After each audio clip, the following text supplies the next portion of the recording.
Le symbole du yin-yang est souvent considéré comme une image décorative, mais son origine est liée à des décisions réelles qui ont affecté les récoltes, les guerres et la stabilité de royaumes entiers. Dans la Chine ancienne, observer l'équilibre entre des forces opposées n'était pas un exercice philosophique abstrait, mais une nécessité pratique pour la survie collective. La philosophie taoïste est née de cette observation de la réalité en mouvement. Ce qui semble aujourd'hui relever de la spiritualité était à l'origine une lecture stratégique du monde. Cette différence entre usage symbolique et usage opérationnel passe souvent inaperçue. C'est précisément là que se pose la question centrale de cette vidéo. Que perd-on lorsqu'un concept traverse les cultures sans son contexte d'origine? Cette question structure tout le parcours que nous allons examiner. Lorsque nous parlons de migration du yin-yang, nous ne parlons pas d'un symbole voyageant intact à travers le monde. Nous parlons d'une logique interprétative traduite, adaptée et, dans de nombreux cas, déformée. Chaque culture qui a reçu ce modèle l'a intégré à ses propres présupposés sur la réalité, le temps et la causalité. Dans le taoïsme, il n'y a pas d'opposition morale entre les forces, seulement une alternance et une relation. Cette distinction est fondamentale pour comprendre les déplacements ultérieurs. L'ignorer conduit à des lectures superficielles. L'étude attentive de ces migrations révèle des schémas de pensée cachés. Et ces schémas continuent d'opérer silencieusement dans la vie quotidienne contemporaine. C'est à partir de cette recherche que la chaîne Solstice se propose d'agir. L'objectif est d'offrir une lecture conceptuelle claire des symboles qui ont façonné les civilisations et qui continuent de façonner les décisions individuelles. Solstice est né comme un espace de traduction entre la spiritualité orientale, la psychologie et le langage culturel contemporain. L'accent est mis sur la compréhension et non sur l'adhésion. Cet engagement en faveur de la clarté guide chaque analyse présentée. Pour comprendre l'impact réel du yin-yang, il suffit d'observer comment il a été appliqué dans les systèmes médicaux, les calendriers agricoles et les stratégies politiques tout au long de l'histoire. Il ne s'agissait pas de rechercher l'équilibre intérieur, mais d'agir au bon moment. Un exemple simple est le calendrier agricole chinois qui dépendait d'une lecture précise des cycles yin et yang pour éviter les pénuries. Des erreurs de lecture signifiaient la famine. Ce fait historique révèle le poids concret du concept. Il n'était pas métaphorique, il était fonctionnel. Ce choc de réalité aide à repositionner le yin-yang loin du romantisme moderne. Et c'est exactement ce repositionnement que propose ce contenu. En migrant vers d'autres continents, le yin-yang a été progressivement réinterprété comme un symbole d'harmonie abstraite. Dans l'Europe moderne, il a commencé à dialoguer avec des modèles binaires et métaphysiques déjà existants. Au XXe siècle, il a été absorbé par la psychologie et le discours sur le bien-être. Chaque étape a élargi sa portée, mais réduit sa précision opérationnelle. Cette transformation n'est pas une erreur morale, c'est un fait historique. Comprendre cela permet d'utiliser le concept avec plus de conscience. Non pas pour rejeter les lectures modernes, mais pour savoir exactement ce qu'elles sont. Ce discernement est un outil intellectuel précieux, et c'est ce que l'on gagne en suivant ce matériel. Le contenu présenté ici s'adresse à ceux qui recherchent une compréhension approfondie et non des réponses rapides. Il s'adresse aux étudiants, aux chercheurs, aux thérapeutes, aux éducateurs et aux curieux rigoureux. Aux personnes intéressées par la façon dont les idées voyagent, se transforment et façonnent les comportements collectifs. Le gain n'est pas une motivation momentanée, mais une structure de pensée. En comprenant la trajectoire du yin-yang, il devient possible d'identifier des modèles similaires dans d'autres concepts culturels. Cet apprentissage s'étend au-delà du taoïsme. Il affecte la façon dont on lit l'histoire, la psychologie et le langage symbolique. Il s'agit d'un véritable élargissement du répertoire intellectuel. Si ce type d'approche vous semble pertinent, suivre la chaîne Solstice est un moyen simple d'approfondir cette démarche. L'inscription permet d'accéder en continu à des analyses structurées, comme celle-ci, organisées de manière progressive. Le like aide à signaler que les contenus conceptuels ont encore leur place au milieu de la superficialité dominante, tout en soutenant la chaîne, rendant le contenu accessible et constant. Au début du premier millénaire de notre ère, alors que les routes commerciales reliant la Chine au reste de l'Asie, Le yin-yang fonctionnait déjà comme une technologie intellectuelle mature. Les agriculteurs observaient les variations d'humidité et de luminosité, les médecins établissaient des corrélations entre les symptômes et les saisons, et les gouvernants évaluaient les moments propices à l'action ou à la retraite. Ce modèle n'était pas enseigné comme une doctrine abstraite, mais comme une lecture pratique de situations concrètes. Les textes associés au I Ching servaient de manuel d'interprétation du présent. Chaque décision exigeait d'observer des relations et non des principes isolés. La connaissance était indissociable du contexte. C'est à partir de cette base que le concept commence à se répandre dans le monde. Au fur et à mesure que le yin-yang circule en Corée, au Japon et au Vietnam, il rencontre des traditions suffisamment proches pour préserver sa logique relationnelle. Les fonctionnaires japonais utilisent des calendriers basés sur l'alternance des forces pour réguler les rituels et l'administration. Les moines adaptent le modèle à la discipline spirituelle sans rompre son lien avec le temps et le corps. Néanmoins, de petites inflexions commencent à apparaître. Le concept entre en dialogue avec les codes éthiques et les structures institutionnelles locales. Ce qui reste, c'est l'idée d'adaptation au moment présent. Ce qui commence à changer, c'est le cadre symbolique. Ces changements sont subtils, mais cumulatifs. Lorsque le yin-yang quitte l'espace culturel asiatique continu, la traduction devient plus délicate. Sur les routes qui relient la Chine au monde islamique médiéval, des fragments conceptuels sont assimilés de manière indirecte. Les médecins et les astrologues reconnaissent l'utilité des qualités opposées et complémentaires. Cependant, le modèle ne s'impose pas comme axe interprétatif central. Il commence à fonctionner comme une analogie auxiliaire. La cosmologie relationnelle qui le sous-tend ne trouve pas de correspondance complète. Le concept reste en circulation, mais sans jouer un rôle central. Cette condition intermédiaire crée une sorte de suspension historique. Le point d'inflexion se produit avec le contact systématique entre l'Europe et la Chine à partir du XVIIe siècle. Les missionnaires jésuites traduisent des textes et rapportent les pratiques intellectuelles chinoises avec surprise et curiosité. Le yin-yang entre dans le débat européen déjà filtré par les catégories métaphysiques occidentales. Il est désormais interprété comme une représentation des oppositions fondamentales de la réalité. La dimension procédurale commence à céder la place à la structure. Le temps perd de son importance face à la forme. Ce déplacement modifie silencieusement la manière dont le concept sera compris à partir de là. L'interprétation change de nature sans sembler changer de contenu. Au cours des siècles suivants, cette interprétation se consolide. Le yin-yang commence à circuler comme un schéma universel d'équilibre. Il devient compatible avec les systèmes binaires, logiques et symboliques déjà existants en Occident. Au XXe siècle, la psychologie élargit encore cette lecture en l'intégrant au langage de l'inconscient et de l'individuation. Le concept gagne en profondeur intérieure, mais s'éloigne de sa fonction initiale d'outil de lecture situationnelle. La pratique cède la place au symbole. Le processus cède la place à l'identité. Cette transformation ne se produit pas de manière abrupte, mais progressive. Ce parcours historique crée une situation paradoxale. Plus le yin-yang se diffuse à l'échelle mondiale, moins son origine opérationnelle devient évidente. Il survit précisément grâce à sa plasticité. En même temps, cette plasticité produit des couches de sens qui se superposent. Distinguer ces couches exige une attention historique et conceptuelle. Il ne s'agit pas de corriger les interprétations, mais de les situer. Chaque utilisation en dit plus sur le contexte qu'il adopte que sur le modèle original. Cette conscience élargit la capacité de lecture symbolique du présent et évite les applications automatiques et imprécises. C'est à partir de cette trajectoire que le reste de ce contenu se développe.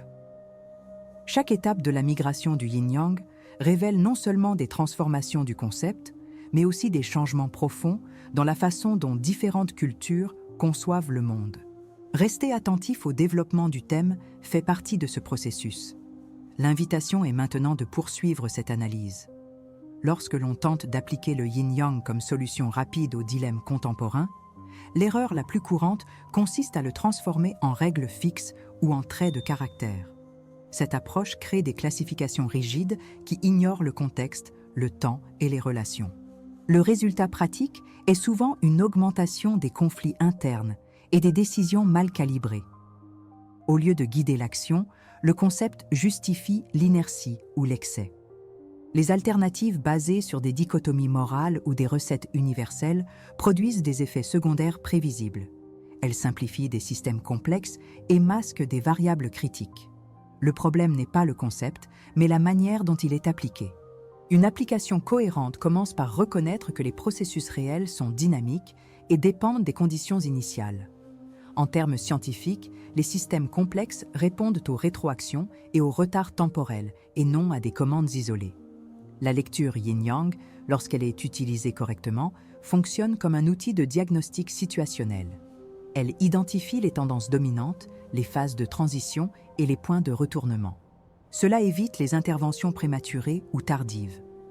Les modèles alternatifs qui ignorent le rythme et l'accumulation ont tendance à intensifier le problème qu'ils prétendent résoudre. Une pratique appropriée réduit le bruit décisionnel et augmente la précision de l'action. Les transformations les plus visibles de cette application apparaissent dans la gestion du temps, de l'énergie et de l'attention. Des recherches en chronobiologie montrent que les performances varient en fonction des cycles physiologiques et environnementaux. Ignorer ces cycles entraîne fatigue, erreur et perte d'efficacité. La lecture yin-yang guide l'alignement des tâches sur la phase appropriée du processus. Il ne s'agit pas d'un équilibre statique, mais d'une alternance fonctionnelle. La méthode sert à planifier, évaluer et corriger les trajectoires. Elle s'applique en observant les signaux, sans imposer d'objectifs abstraits. Elle fonctionne parce qu'elle respecte les limites réelles du système et parce qu'elle réduit la friction entre l'intention et le contexte. Dans la pratique, la procédure est directe et reproductible. Tout d'abord, on décrit la situation sans jugement de valeur, en identifiant les forces actives et passives. Ensuite, on évalue la direction du mouvement, et pas seulement l'état actuel. Puis, on définit l'intervention minimale efficace, celle qui accompagne le processus au lieu de le contrarier. Cette logique évite les solutions héroïques qui ont un coût élevé par la suite. Les alternatives qui promettent un contrôle total ont tendance à échouer dans des environnements variables. La méthode fonctionne parce qu'elle est adaptative et parce qu'elle privilégie l'ajustement continu. C'est pourquoi elle devrait être utilisée. Un autre domaine dans lequel la différence est évidente est la prise de décision dans l'incertitude. Des études en sciences cognitives indiquent que les décisions binaires augmentent les biais et réduisent l'apprentissage. La lecture relationnelle du yin-yang élargit l'éventail des options sans paralyser l'action. Elle permet de choisir le moment et pas seulement la direction. Cela réduit les regrets et les retouches.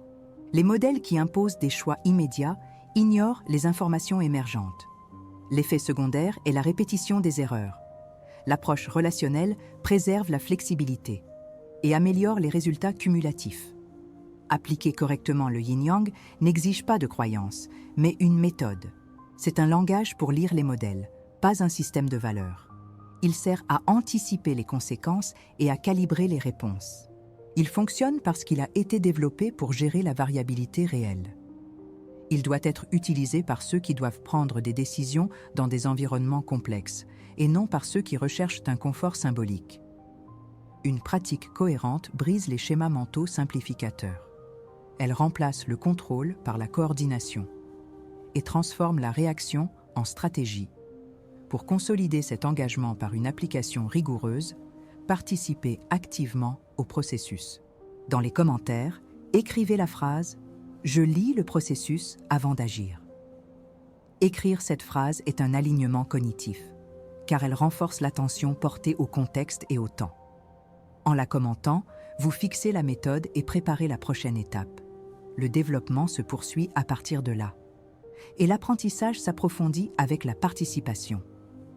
Le yin-yang, dans sa formulation originale, ne décrit pas des opposés en conflit, mais des relations en constante transformation. Il est né comme un modèle permettant de comprendre comment les phénomènes apparaissent, se développent, déclinent et se transforment en d'autres. Dans le taoïsme, cette logique est ancrée dans la notion du Tao, comme processus impersonnel qui organise le réel sans intention ni moralité. Le yin et le yang sont des positions relatives au sein de ce flux, jamais des substances fixes. Un même phénomène peut être yin dans une relation et yang dans une autre, selon le contexte. Cette relativité est essentielle pour éviter les interprétations simplistes.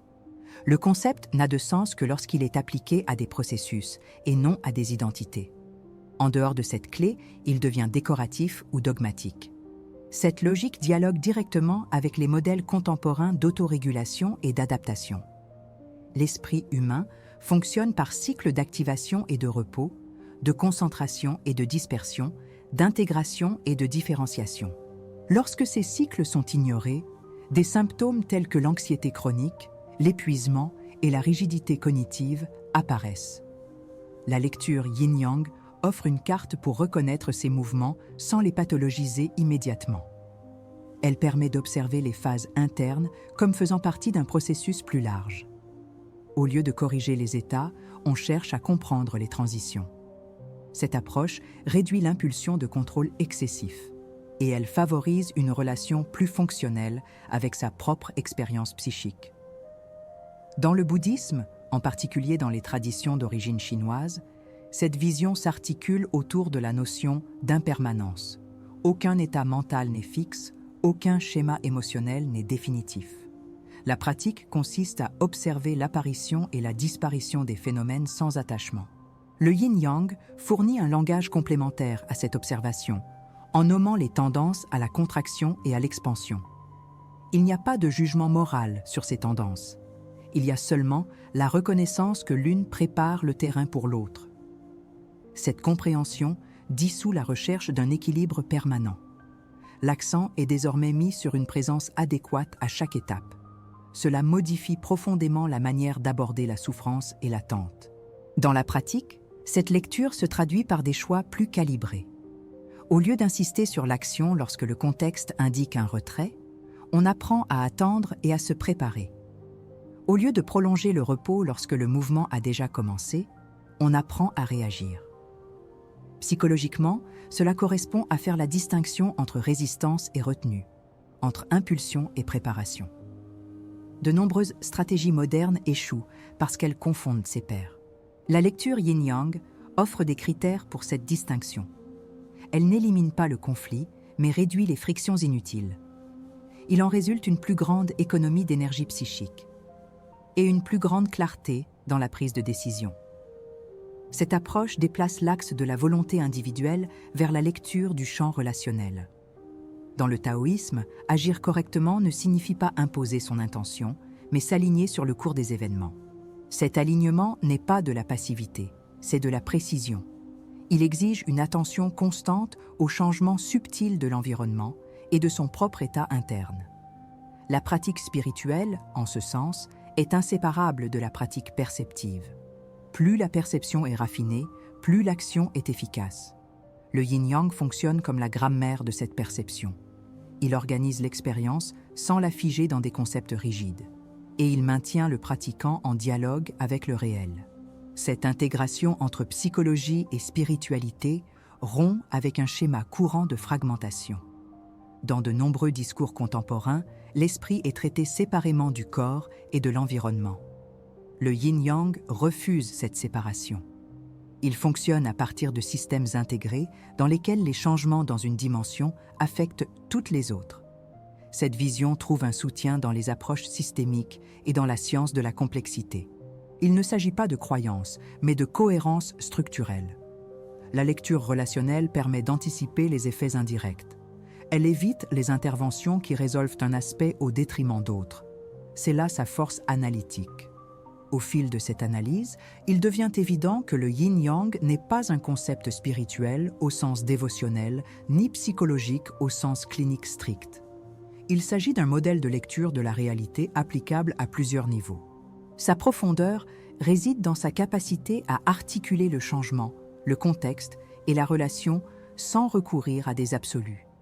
Pour le comprendre, il faut abandonner les réponses rapides et accepter la complexité du processus. Cette acceptation ne génère pas de confusion, mais de la précision. Si tout ce qui a été présenté converge vers un principe central, celui-ci peut être formulé sous la forme d'une question simple et exigeante. À quel moment une force cesse-t-elle d'être adéquate et devient-elle excessive?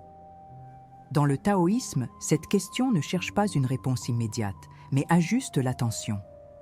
Elle déplace l'accent mis sur le résultat vers le processus. Tout au long de ce parcours, le yin-yang s'est révélé être moins un symbole qu'une discipline perceptive. L'utilité du concept n'est pas d'expliquer le monde, mais d'apprendre à l'observer. Cette observation transforme la qualité de l'action. Et cette transformation est le bénéfice silencieux d'avoir suivi ce chemin jusqu'ici.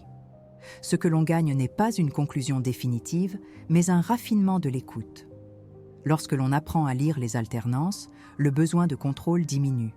Quand on reconnaît le temps de chaque phase, on réduit le conflit interne. La clarté ne vient pas de l'élimination des polarités, mais de la reconnaissance de leur coopération.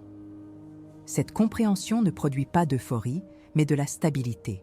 C'est une forme de savoir qui ne dépend pas de la croyance, mais seulement de l'attention. Le yin-yang, en ce sens, ne résout pas les problèmes, il réorganise la façon dont ils sont abordés. Et cela modifie profondément l'expérience quotidienne. Il y a un moment, commun à ceux qui observent attentivement, où la recherche de l'équilibre cède la place à l'acceptation du mouvement. Ce moment n'est pas spectaculaire. Il se manifeste comme un ajustement presque imperceptible dans la manière de décider, d'attendre ou d'agir. L'effort diminue sans que la responsabilité soit abandonnée. L'action devient plus économique, non par calcul, mais par adaptation. C'est l'épiphanie discrète qui traverse la tradition taoïste. Il n'y a pas de conquête, il y a un alignement. Il n'y a pas de dépassement, il y a de la précision. Et cette précision s'apprend davantage par le silence que par l'affirmation. Du point de vue zen, toute tentative de clore cette analyse par une réponse définitive serait une déviation. Ce qui a été présenté indique un chemin, pas un point d'arrivée. Lorsque l'on croit avoir tout compris, le processus s'est déjà terminé prématurément. La lecture correcte reste ouverte. Chaque situation replace la question sous une nouvelle forme. C'est pourquoi la connaissance ici ne s'accumule pas, elle se renouvelle.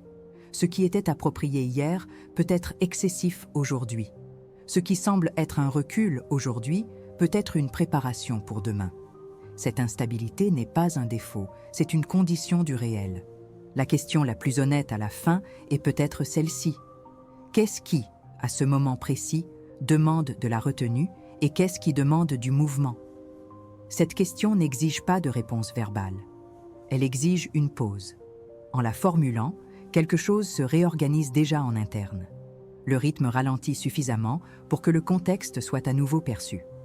Cette perception est le début de toute action efficace. Il ne s'agit pas d'appliquer un concept, mais d'adopter une attitude. Une attitude d'écoute active et d'intervention minimale. C'est à ce moment-là que la philosophie devient pratique. Les idées présentées ici ne visent pas à convaincre, mais simplement à offrir une perspective. Chacun reconnaîtra ou non leur utilité à partir de sa propre expérience. Le partage des perceptions qui ont émergé tout au long de ce parcours enrichit le champ commun de réflexion. Les récits, les doutes et les observations élargissent la compréhension collective. Le dialogue, lorsqu'il est guidé par l'attention et non par la dispute, est également une pratique. Il révèle des schémas qui, pris isolément, passent inaperçus. Cet échange fait partie du cheminement. Et il reste ouvert à tous ceux qui souhaitent y participer. Permettre au silence de compléter ce que les mots ont seulement indiqué. Accompagner ce parcours signifie accepter que l'apprentissage se fait par étapes, au rythme de chacun. Rester attentif aux prochaines explorations n'est qu'une conséquence naturelle de cet intérêt. L'espace reste ouvert à ceux qui avancent sans se presser. Que chaque expérience partagée serve de miroir. Et que l'observation silencieuse se poursuive, même lorsque la vidéo se termine.